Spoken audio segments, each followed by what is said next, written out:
Are you tired of being mediocre in Minecraft? Today I'll teach you how to PvP like a pro in 1.16. Now if you're more into building or even redstone engineering, don't click off just yet. PvP in Minecraft is an important skill to develop, whether or not you're interested in being a part of the competitive PvP community. By becoming at least somewhat decent at PvP, you can more easily defend yourself in a dire situation. Now, if you want to farm roses and potatoes in your single player world on peaceful difficulty accomplishing absolutely nothing, I won't stop you. However, if you want to learn how to survive and perhaps even dominate where the big boys and girls go to play Minecraft, then be sure to watch through this video. This video will teach you everything from the basics of PvP to advanced strategic combat. We'll start off by understanding the basic combat mechanics in Java 1.16, followed by basic techniques you won't survive without, and how you can better understand your opponent. Then we'll move on to more advanced combat strategy. Lastly, but most important of all, we'll be going over how you can defeat multiple opponents at once, so be sure to stick around. Before we get onto the advanced, strategic, psychological warfare behind completely and totally crushing the morals of your opponent, we need to better understand how combat works in 1.16. The 1.9 update shifted combat more towards strategic, well-timed and accurate hits rather than just clicking fast. This is due to the new mechanics behind critical hits and attack speed. Weapons in updates 1.9 and above now have a maximum attack speed. If you attack too quickly without letting your attack indicator recharge, you will do little to no damage. Swords have a much faster attack speed, but axes do a lot more damage per hit and can disable shields. Critical hits are very important. If you hit an opponent while falling, you'll see these particles appear and your opponent will take significantly more damage. Another very important thing to remember is that you can't land a critical hit while sprinting. This means you'll have to stop your sprint mid-air before striking an opponent in order to get a critical hit. Shields were another combat feature added in 1.9 and are useful in a combat situation. Shields negate all forms of projectile and melee damage if activated while facing the direction of the attack. However, an axe can disable another player's shield for up to 5 seconds, making that player now much more vulnerable to attack.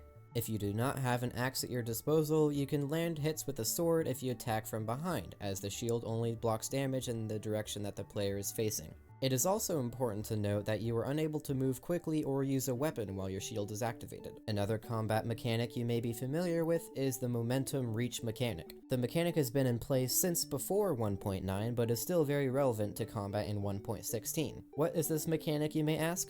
Well, the mechanic makes it so that player with forwards momentum has further reach than a player moving backwards. This means that a player knocked back by another player's attack will have more difficulty retaliating due to their backwards momentum. This is probably one of the most important combat mechanics to understand, as utilizing it correctly can allow you to repeatedly land hits on your opponent without them being able to touch you. Now that you understand the basics of how combat works in versions 1.9 and up, we can begin dipping our toes into some basic combat techniques. These techniques make up the basic maneuvers that are often utilized in more advanced combat strategies. The first one we'll be talking about is strafing. Strafing is moving side to side randomly to make yourself a difficult target. However, there's more to it than that. It is essential that you try and take into account your opponent's perspective.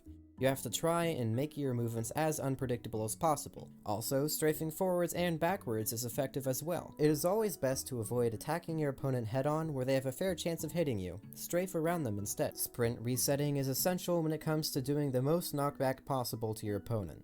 If you hit a player while sprinting, you do more knockback. However, each subsequent hit in a single sprint will do less knockback than the first. The simple solution is to quickly stop sprinting and then start sprinting again each time you hit an opponent. There are multiple ways to do this, but I prefer pressing and releasing the W key while holding the sprint key. This is called W tapping. This method is simple and easy to learn. The third and final basic technique is a skill that is not easily taught. Here I'm talking about accuracy.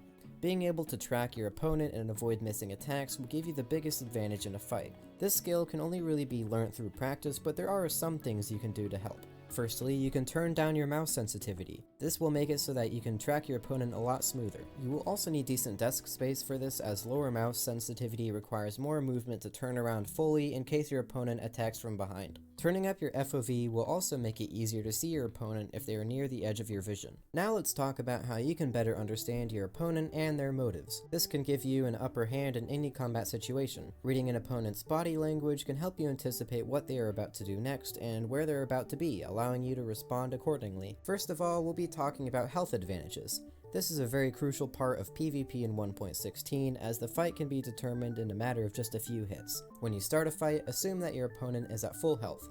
This is the most crucial part of the fight, and the actions you take here will likely determine the winner and loser of the skirmish. At this point in the fight, you will want to fight defensively. Fighting defensively means trying to land hits on your opponent without taking damage yourself. Defensive fighting requires a lot more strategy and critical thinking. Your goal is to land the first set of hits on your opponent to immediately deplenish their health without allowing them to do the same. More on this later. Pay attention to the number of hits you land, as you can then estimate how much health your opponent has left. This way, you can better anticipate what they may do next. If you successfully depleted your opponent's health at the beginning of the fight without losing much of yours, then you have the health advantage. At this point, you can simply trade hits with your opponent until they die, since they have less health than you. This is offensive fighting. When you are going up against an opponent that's better geared than you, then you will want to fight defensively for most of the fight. Focus on landing hits and evading the attacks of your opponents. There are also many ways you can level the playing field when fighting a better armed opponent, many of which we'll be going over later in the video, so be sure to stick around. Now it's time for us to move on to some more advanced combat strategy. We'll be going over some basic strategic moves that can give you the upper hand in sword PvP, axe and shield PvP, and combat in the wild. In a sword duel, your objective is to get combos. A combo is when you hit your opponent repeatedly without taking damage yourself. The best way to do this is to combine strafing and sprint resetting to repeatedly knock your opponent backwards while still remaining a difficult target. If your opponent manages to hit you, your momentum will be stopped and your combo broken. Here are a few strategies I like to use to start combos. These strategies are intended for use in sword combat, though some may work well for axe and shield PvP as well. Stab in the back. A simple way to ensure you get the first hits at the beginning of a fight is to attack from the rear. You'll be able to land 2 or 3 critical hits before your opponent is able to respond. Spam clicking. Though spam clicking does barely any damage in 1.16, it can still be a very viable tactic in specific situations. Spam clicking makes it easier to hit an opponent strafing around you, allowing you to stop them in their tracks and begin to land full hits much easier. The haha you missed strategy. If you see an opponent approaching aggressively from directly in front of you, they will likely attempt to hand a critical hit first thing. Humor them by sprinting towards them, exactly what they want you to do, and when they jump into the air to go for a crit, stop suddenly and strafe back into the side. They will have anticipating where you would have been, so they will miss their critical hit and land harmlessly next to you. You can now sprint hit them with a sword, knocking them backwards, allowing you to land multiple subsequent hits. The false health disadvantage strategy. You can easily trick your opponent into thinking they have the advantage by turning and frantically running away.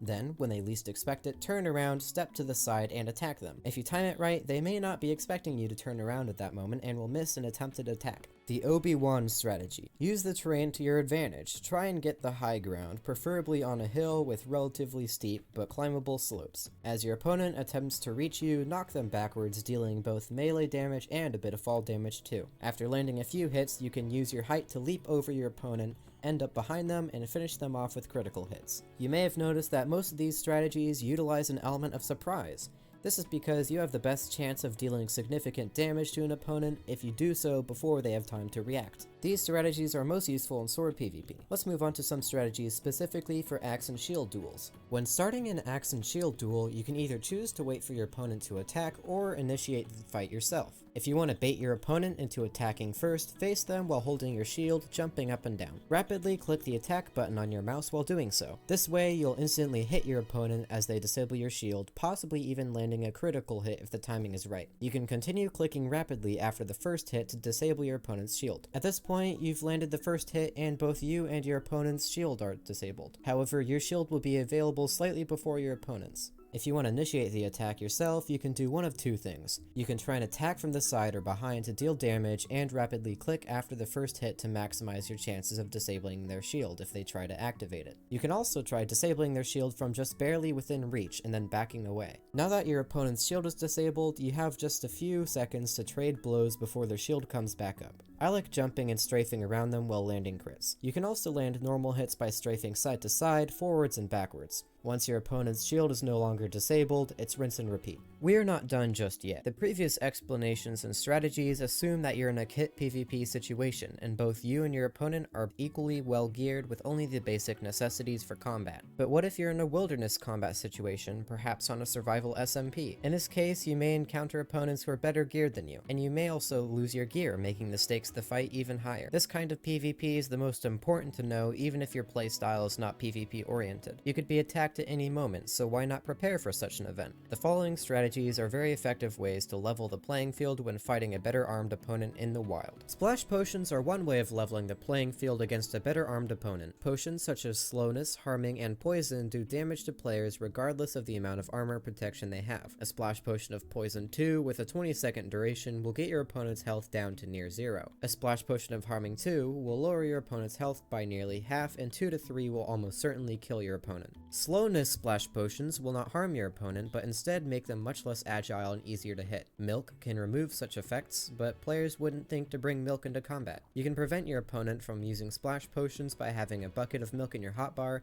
so you can drink it to rid yourself of any harmful effects. Strength potions are also very useful as they significantly increase the amount of damage you do per hit. You can also use various types of fire damage to lower your opponent's health. Flint and steel is probably the most accessible early game, and you can click to set a block or a player on fire. Set the blocks in front of a player on fire without warning. They will either run through the fire and take damage, or notice it and stop in their tracks, giving you precious time to escape or plan an attack. Lava buckets are extremely useful as well. Lava does a lot more damage than plain old fire, and as a plus, it slows your opponent's speed significantly. If you manage to entrap your opponent in lava, they will begin taking damage quickly and will also be stuck in one place, making it easier for you to hit them. Bring water buckets or potions of fire resistance to protect yourself from lava attacks, or even from taking damage from your own lava. You can also enchant your weapons with fire aspect to deal fire damage as you exchange blows with your opponent. But what can you do if you're being attacked by several opponents at a time and are severely outnumbered? There's a few strategies that may save your life in the event you have to fend off multiple opponents yourself. The following strategies assume that you're in a wilderness combat situation and have access to all or most vanilla items. Firstly, you can use ravines to your advantage. Lead your opponent to a ravine and leap across to the other side. When they attempt to do the same, knock them back into the ravine. Even if the fall doesn't kill them, you've still bought yourself valuable time. If you find yourself facing two opponents, you can use the lava trap strategy. Pour lava on one of your opponents, leaving them trapped in place and taking severe fire damage. While they flail helplessly in the lava, take the opportunity to finish off the other opponent, or at least significantly reduce their health. Splash potions are also very effective against a group, as a single potion can affect all players within a confined area. If you notice your opponents bunched close together, take the opportunity to throw a splash potion of poison too. With only the use of a single potion, several of your opponent's health are now dwindling closer to 0. Make sure to have a milk bucket on you in case you end up within the splash radius of the potion. You can also use a potion of invisibility on the group, including yourself, to obscure everyone's name tags and cause confusion. Once again, the Obi-Wan approach is the perfect way to finish off your opponents. Take the high ground and knock them back when they try to reach you. This will also induce some fall damage as well, a deadly combo that will lead you to victory. Well, that's a wrap.